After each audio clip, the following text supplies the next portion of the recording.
Hi மக்களே! எப்படி இருக்கீங்க? நல்லா இருக்கீங்களா? காலையில 5:30க்கு போனோங்க திருப்பூர் பஸ் ஸ்டாண்டுக்கு. ஓட்டு போடணும்னு சொல்லிட்டு. நான் திண்டுக்கல் மாவட்டம், நெலக்கோட்டை தொகுதி. எப்படியாவது ஓட்டு போட்டு ஆகணும்ல.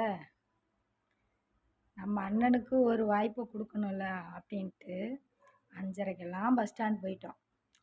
5:30க்கு போயி 8 மணி வரைக்கும் தேனிக்கு போகிற பஸ் இல்லைங்க. அவ்வளோ மதுரை வண்டியாக தான் இருக்குது. தேனிக்கு போகிற பஸ்ஸே கிடையாது. மக்கள் பூராமேவும்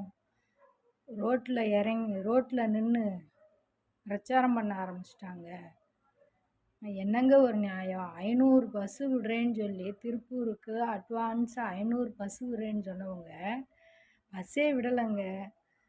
அங்கே இருக்கிற டிரைவருங்ககிட்ட கேட்டோன்னா அவங்க என்ன சொல்கிறாங்க, நைட் ஃபுல்லாக வண்டி ஓட்டிட்டு எப்படிம்மா திரும்பவும் பகலில் மூவ் பண்ணுவாங்க அப்படின்னு சொல்கிறாங்க. என்னங்க தமிழ்நாட்டில் என்ன நடக்குது? ஒரு முக்கியமானதுங்க இது. தேர்தலுங்கிறது ஒவ்வொருடைய வாக்கு உரிமை. அதை அவங்களுடைய கடமையை செய்கிறதுக்கு கோயில்வழி பஸ் ஸ்டாப்பில் விலக முடியல. அவ்வளோ ஜனம். நேற்று அதுக்கு மேலே ஃபுல்லாக க்ரௌட் ஆயிடுச்சு. நாங்களாம் போய் திரும்ப வந்துட்டு திரும்பவும் எப்படியாவது ஓட்டு போட்டாகணுன்ட்டு திரும்ப 5:30 கிளம்பி போனோம். பஸ்ஸே கிடையாது. அப்புறம் 8 மணிக்கு பஸ்ஸு வருது. போலீஸ் எல்லாம் மதுரை போகிற பஸ்ஸை புறாமே நிப்பாட்டி, இதுக்கெல்லாம் ஒரு மாற்றம் கண்டிப்பாக வரணுங்க. அதுக்கு என் அண்ணே ஜெயிச்சு வரணும். நான் போய் ஓட்டு போட்டு இப்போ தான் வந்தேன். இந்தா பாருங்க, இப்போ தான் வந்தேன். நான் திண்டுக்கல்லில் நெலக்கோட்டை தனி தொகுதி. இப்போ தான் ஓட்டு போட்டு திரும்ப திருப்பூருக்கு இப்போ தான் வந்தேன். ஏன்னா நடந்ததெல்லாம் அவங்கக்கிட்ட சொல்லி ஆகணும் இல்லையா?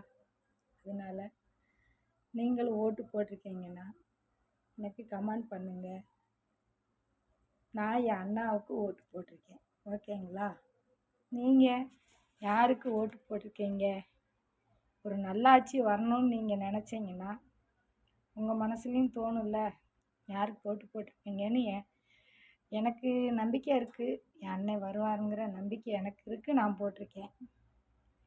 நீங்களும் உங்களுடைய அபிப்பிராயத்தை கமெண்டில் சொல்லுங்கள். ஆறுபடை தலைவர் முருகன் இருக்கார்.